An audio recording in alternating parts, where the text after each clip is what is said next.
E pensando aí também com o seu lado de investidora e também jurado do Shark Tank, as pessoas chegam ali com um intervalo curtíssimo de tempo, com uma ideia mirabolante, e eu queria ouvir você um pouco comentar de quais critérios você analisa essas empresas, às vezes essas pessoas... Mas antes disso, André, tipo... Olá, vai lá. Mas antes disso, o que mudou na sua vida depois de Shark Tank, né? Porque eu acho que todo empreendedor te encontra no elevador agora e fala assim, Carol, preciso fazer meu pitch. Eu faria meu pitch aqui, mas você iria querer investir na hora na minha startup. Então, eu não vou fazer isso porque eu posso me comprometer aqui. Então, não é o momento certo. Eu queria saber o que mudou quando você for pro programa e agora todo mundo te encontra ali, quer fazer um pitch? O elevator pitch. Bom, vou aproveitar os dois ganchos aqui. Primeiro, parabéns pela ideia e pelo desenvolvimento. Tenho bastante interesse de conhecer mais disso, porque é uma dor, né? E vocês estão... Olha o pitch já. Já tá aí. Olha, um nem fiz o pitch. Mas eu acho que é um ponto chave, né? A parte de tecnologia inclusive, né, das minhas investidas no Shark, todas que estão na área de tecnologia, eu sempre peço pro Márcio, né, que foi esse meu mentorado, ele tem uma software house e tudo mais, para ele olhar se elas estão caminhando para o lado certo da programação, porque muitas vezes você começa uma programação e daí ela tá atrasada ou outras pessoas não vão conseguir depois desenvolver, né? O que você falou, dar continuidade é o problema grave da tecnologia, né? Senão você tem que começar tudo do zero, vai ficar travado, não vai conseguir ter algumas coisas que precisaria no futuro. Então é muito importante esse olhar mais analítico para aquilo. Como eu não sou de tecnologia, eu peço sempre para ele fazer essa análise para mim, mas achei muito legal isso que vocês criaram, porque realmente é um problema. E é uma das coisas que eu pergunto no Shark, quando a pessoa me traz uma empresa de tecnologia, se o CTO é sócio. Se não for sócio, a chance de eu investir é muito pequena. Porque eu não quero passar esse perrengue, eu não conhecia essa solução, mas eu não quero passar esse perrengue da pessoa ir embora e você perder ou você ficar refém de uma contratação. E daí o cara fala, não, mas eu contratei a melhor empresa de software. Eu falei, como você sabe? Não, é porque eles têm boas recomendações. Como você sabe. Que se você não sabe de tecnologia, você não sabe ler. E é exatamente isso que a gente faz, porque o nosso laboratório ele entra como sócio no negócio também, né? Além, obviamente, a gente tem o nosso mensal, só que é um valor muito abaixo do mercado, porque a gente tem a responsabilidade de criar esse ambiente seguro. Sim. E quando a ideia é boa, né, o equity vale a pena, né? Quando aquilo pode ser desenvolvido e etc, é escalável, blá. Então isso é um ponto. Agora, assim, ter entrado no Shark pra mim foi um grande desafio, né? Porque até começando, acho que pela vida pública já foi um grande desafio, porque antes eu ganhava dinheiro, ninguém me conhecia. Tipo, eu ganhava dinheiro lá em Sorocaba, então eu tinha meus clientes lá e tudo mais, e tinha minha vida. E beleza, quando eu fui pro online para escalar o meu negócio, quando a gente criou a Atom, né, que a gente comprou uma empresa listada na bolsa, então a gente se tornou uma empresa pública, e daí eu fui pra frente, virei presidente da empresa, a área de RI, que é o relacionamento com o investidor, enfim. Quando isso foi fazendo com que eu tivesse mais nas redes sociais, daí veio, né, antes era o Orkut, foi pro Facebook, e o Instagram veio, daí decolou, né, muitas coisas, e daí você vai tendo um monte de gente te conhecendo. Isso é desafiador, por quê? Porque as pessoas também passam a te julgar. E principalmente no mercado financeiro existe muito preconceito de quem é do mercado financeiro. Quem é de fora olhando quem é do mercado financeiro como se a gente fosse, sei lá, muito ganancioso, só pensasse em dinheiro, não tivesse relações com as pessoas, enfim. As pessoas têm uma imagem de quem é do mercado financeiro como se fosse muito, muito capitalista excessivo, né? E daí é curioso, né? E a gente, assim, vive num país onde o dinheiro, ele é traumático para as pessoas. Você ter muito dinheiro, às vezes, é ofensivo. Então, dependendo da onde você está... E a gente está passando, inclusive, nesse momento, essa guerra política por causa disso também. Porque as pessoas muitas vezes olham para o empresário, olham com raiva, né? Pô, você tem dinheiro. Então, assim, é um ambiente ainda... do catolicismo. Cultural, né? Então, assim, e a gente tinha, né? Eu tinha até uma coluna, dinheiro não é pecado, gente. Vamos falar abertamente sobre dinheiro. Eu quero que todo mundo ganhe dinheiro. Não tô falando que eu ganho dinheiro pra ostentar. Eu quero que você ganhe dinheiro. Porque se você ganha dinheiro, você gasta dinheiro. Você contrata gente, você vai na padaria do seu Zé, na quitanda do Dona Maria. Isso faz a economia girar. É bom pra todo mundo. O brasileiro tem que começar a falar mais, compartilhar mais. Porque daí a gente vai ter outro país, né? Mas daí quando eu comecei a ficar muito pública, daí eu ganhei uma coisa que eu nunca imaginei, que chama hater. E tem gente que me odeia. Público já tenho, Carol. Eu também fiz um comentário esses dias numa publicação, uma porrada de hater. Então, mas assim, é raro, mas acontece sempre. Mas é engraçado, assim, que vai ter 1000 comentários positivos. E você vai ler o infeliz que foi negativo. E daí, pô, e principalmente, né, sou mulher, a gente tem um pouco mais de hormônio, então a gente fica mais sensível em alguns dias. E daí você fica tipo, pô, você pega aquele dia que você tá já chateado, daí você lê uma coisa, não gostei da tua roupa. Eu falei, puta vida. Não gostei do teu sorriso, eu não gosto disso. Meu, sabe, umas coisas também que não agregam. Óbvio que você tem que tomar muito cuidado pra você não ignorar todas as críticas, porque tem algumas que são construtivas. Sim. Também é óbvio que as pessoas não sabem falar na internet, né? Elas são agressivas, elas, tipo, às vezes a crítica dela é construtiva, mas ela foi tão agressiva com você que você acaba ignorando aquela informação, você acaba não querendo saber daquela informação porque ela tá te atacando, né? Exato, é o que entra de comunicação não violenta, né? Exato. Muitos falam hoje, por exemplo. E que poucos usam. Então, esse é o ponto. E daí teve o convite para eu ir pro Shark. Eu pesei muito, eu fiquei lisonjeada, porque há mais de 10 anos eu comecei a gravar vídeo e as pessoas que me gravavam falavam, nossa, deveria estar no Shark, não sei o que é o Shark? Aquele programa americano. E comecei a assistir e achei o máximo. E daí o Shark veio pro Brasil, não fui convidada, ninguém me conhecia. Aí quando eu comecei a palestrar muito aqui em São Paulo, aí uma outra pessoa começou a falar, você deveria estar no Shark. Fulano falando ciclano. E daí até a Fabi Saad me conheceu, né? E ela sugeria as mulheres, tipo uma headhunter pro Shark de mulheres, né? Indicava mulheres e ela falou, indiquei teu nome lá. Eu falei, obrigado, tipo, tinha acabado de conhecer ela. Falei, obrigado, não sei o que, todo mundo falando. Acho que chegou um ponto que eles me chamaram pra conversar. Falou, quem que é essa menina? Vai, todo mundo tá falando dela aqui, vamos entrevistar ela. E é literalmente como uma entrevista de trabalho. É bizarro, assim, faz uma reunião e te pergunta um monte de coisa e tal.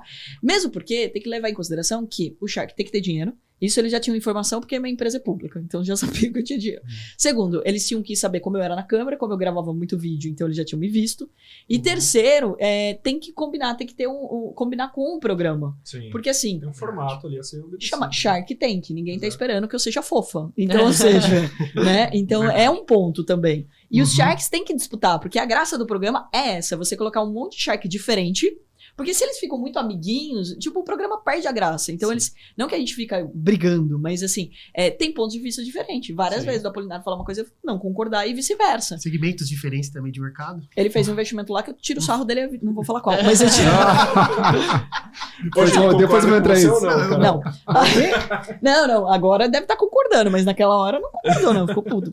E assim, eu falo do Apolinário porque a gente ficou muito amigo, a gente já era amigo porque fundamos junto o Instituto Êxito, né? Sim. E daí, pô, quando eu fui convidada, né, eu não podia contar pra ninguém. Foi de março até setembro. Tava no meio da pandemia, então eu não sabia quando ia ter a gravação, tava adiando.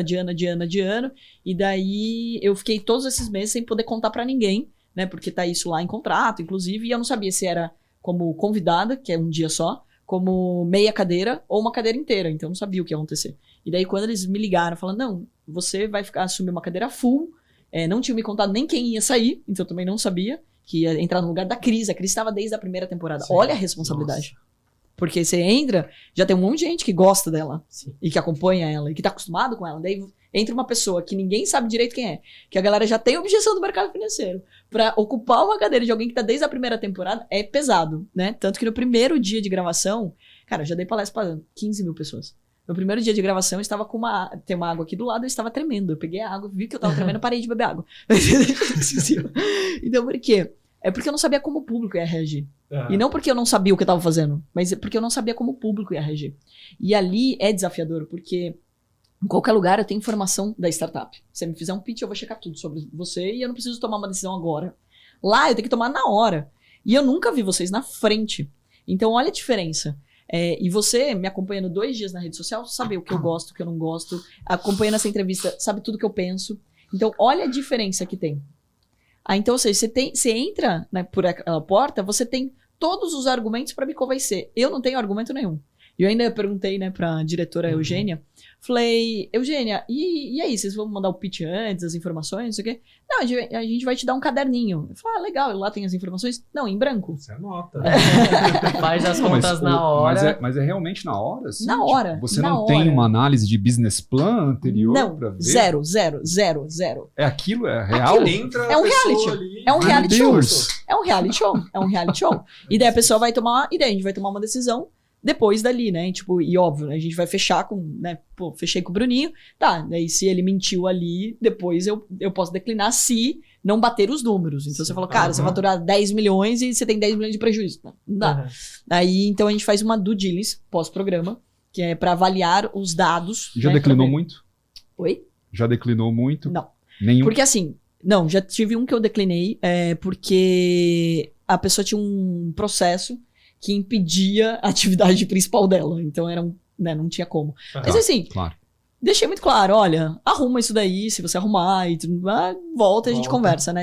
Porque ele falou que foi um equívoco, né? A gente nunca sabe, não tô aqui pra questionar, nem pra julgar ninguém. Então, contra dados, não argumentos, né? Então, é sempre em base em dados. Então, a gente faz essa avaliação.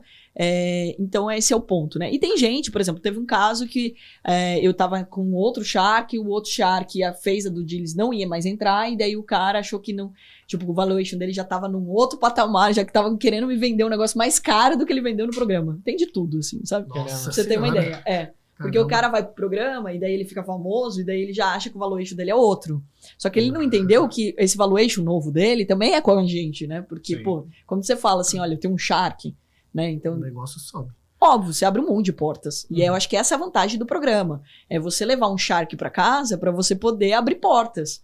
Né? Então, assim, para você ter mais acesso a outras pessoas, porque você valida o teu negócio. Então, não é só dinheiro. Tipo, pô, eu passei pelo Shark e fui validar. É igual ganhar um prêmio, entendeu? Você fala, cara, eu tenho o prêmio de startup do ano, entendeu? E acho que tem até um lance, assim, de postura da pessoa que vai lá e realmente fecha o acordo, né? De que, putz, se a pessoa pensou, putz, agora ele vai trabalhar, Cara, perdeu, eu acho que começa a isso é o que mais acontece. Mais, o cara acha que ele vai pegar e vai, assim, ganha um Shark, pô, o cara coloca dinheiro infinito toca aqui, aí, né? Não, e não dá, né? E daí eu montei uma aceleradora, então o que mudou na minha vida, eu acho que duas coisas bem importantes. Primeiro, agenda. Cara, porque, pensa, hoje eu tô com 40 investidas.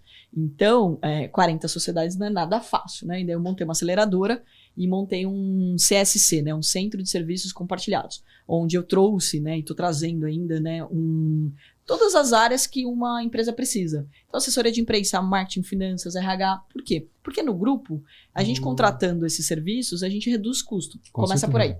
É o que a gente faz na parte de tecnologia, dentro do laboratório de inovação. Né? A gente reduz os custos porque porque você tá todo mundo junto. Exato. E é muito importante, todos eles ficam no mesmo grupo do WhatsApp, eu pego olha como realmente a gente não tem acesso. A pessoa sai daquele pitch, ela, tipo, no caminho dela ir embora, eu acho o Instagram, e mando uma mensagem pra pessoa com o meu celular falando, entre em contato comigo. Porque até terminar as gravações, eu falei assim, cara, depois eu vou ter esse acesso, mas eu já mando na hora. E daí a pessoa me manda uma mensagem, eu coloco ela no grupo do WhatsApp, e daí eu dou todas as instruções. Terminando a gravação, são 2 semanas seguidas, das 8 da manhã até meia-noite. Nossa. 60 que pitches. jornada. Não, e detalhe, né? A hora que termina a gravação, eu começo a ter pesadelo que as pessoas estão entrando no meu quarto fazendo pitch. Porque você imagina, você fica no automático, pitch. A hora que termina a gravação, você continua sonhando com pitch. E, é muito louco isso. E é muito intenso, né? Porque são 2 semanas, mesmo pra aproveitar a baita estrutura de estúdio. Vocês não têm ideia. É assim, sei lá quantas pessoas devem estar lá, mas, tipo, 150 pessoas gravando. Tipo, é um negócio, assim, absurdo. É absurda a quantidade de gente que precisa pra fazer aquilo bem feito, né? E é hoje o principal programa da Sony, né? Tipo, é onde ela mais investe, onde ela mais se dedica e etc. E daí o que aconteceu? Eu peguei e montei essa aceleradora, trouxe pessoas competentes, que são os mentores. Todo sábado tem mentoria, das 10 às 11, é obrigatório. Eu gamifiquei isso, então se ele abre a câmera, faz perguntas, não sei o que, ele ganha pontos, daí ele pode ganhar novos aportes, ganha viagens, ganha treinamentos e etc. Legal. Olha, que incentivo. Todos os lugares que eu dou palestra hoje, além das pessoas me pagarem pra ir, tipo, eu pego e cobro ingressos pra todo mundo que eu investi ir. Então, por exemplo, eles estão, essa semana tá tendo o Rio, né, o Rio Innovation Week, e eles todos ganharam ingresso pra poder ir lá, então, tipo, pô, tudo que eu sou convidado, eles estão convidados, eu faço eles fazerem isso, então é um grupo muito forte. E eu faço um terrorismo já no primeiro dia. Falo assim, ó, você veio aqui não só pra pegar meu dinheiro, né, e pra pegar meu tempo. Você tá aqui ocupando a vaga de alguém que podia dar certo. Então você faça direito, faça acontecer. Claro. Porque senão você é a âncora desse país. E eu bato nessa tecla. Eu acho que todo brasileiro tem que ter uma responsabilidade que a gente precisa dar certo. A gente precisa ser gerador de caixa. Esse é o ponto. Então mudou muito em relação a isso. Porque eu faço isso de sábado. Por que eu faço de sábado? Porque de segunda a sexta eu tô pensando em Atom. Então, cara, se você muda muito de estação, a rádio, é igual escutar uma música. Você não escuta música nenhuma.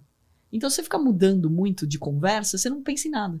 Então, eu tô fazendo, eu tô organizada pra fazer aquilo, pra pensar sobre aquilo. E daí, de final de semana, minha cabeça tá mais fresca, eu consigo colaborar mais com eles.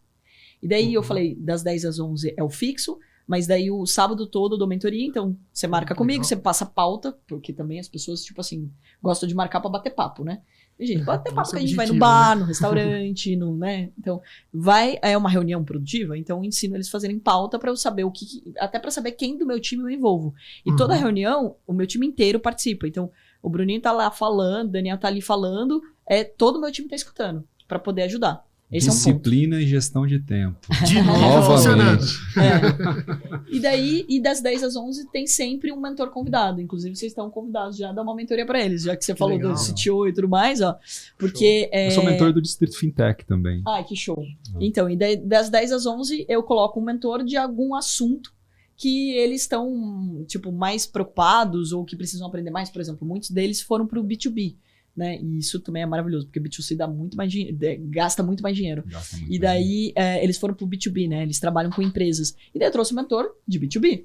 Então, ou seja, a gente sempre traz pessoas, né, de áreas que eles precisam. Agora, por exemplo, a gente fez várias mentorias sobre Black Friday, sobre como fazer o teu e-commerce, como vender mais, como cuidar do tráfego, como fazer lives para vender. Então, é sempre voltado para as necessidades deles, né? E o legal é que eu acho que, assim, a gente tá num momento no Brasil que todo mundo quer ajudar. Todo mundo... Pô, eu não tenho nenhuma dificuldade de convidar, por exemplo, pessoas para serem mentores. Eu brinco que eu cobro favores, por isso eu vim aqui, vocês vão ter que ir lá. Então, ou seja, aí você... E eu fiz muitos amigos, né? E grandes amigos, bilionários, que são muito bem-sucedidos financeiramente, e eles acabam passando o olhar deles. Isso ajudou muito. Agora, pro lado da parte pública, né? Eu acho que, assim, tem algumas coisas bem interessantes. Uma admiração, né? Gostosa. Então, assim, o mercado financeiro ele é mais nichado. Então, até então, quem me conhecia é o aluno. O que eu acho também muito legal, porque, assim, é muito louco um aluno querer tirar uma foto comigo, né? E eles ficam realmente muito fãs. Tem gente que me abraça tremendo, assim. O cara tá muito emocionado de me conhecer. E daí você percebe que, gente... Você não tirava foto com a tua professora da escola ou com o teu professor da faculdade, entendeu? Olha como, né, muda, assim, a pessoa é tão grata pelo fato de que você ensinou ela a ganhar dinheiro, o impacto que você teve na vida dela e tudo mais, né, que você se torna muito importante. E eu sou, no final do dia, uma professora, eu sou uma educadora e eu tenho orgulho de falar isso. Então, eu gosto muito da educação, né? E daí no Shark é a mesma coisa, as pessoas começam a me abordar na rua, não só para fazer pitch, mas para agradecer, para tirar foto, eu dou uma palestra. E hoje foi muito legal esse movimento que, graças ao Casimiro e também a entrada do Tito, a gente teve um público mais novo no programa, assistindo o programa. Teve aniversário da minha sobrinha, de 14 anos, ela tava todas as amiguinhas dela, da escola, não sei o que lá. Tia Carol, vem tirar uma foto com os meus amiguinhos aqui? Uma foto com seus amiguinhos? Porque todos eles assistem Shark. Eu, jura? Eu fiquei super feliz, porque 14 anos. Meu cunhado recém fez 15 anos e ele adora. Cara. Olha isso, você tem um cunhado de 15 anos. Então, ou seja, e é muito legal de pensar isso, né? Porque se a galera mais nova tá assistindo Shark, a gente vai ter uma mudança drástica no nosso país sobre empreendedorismo. E esse ambiente de startup tá crescendo muito, né? Total.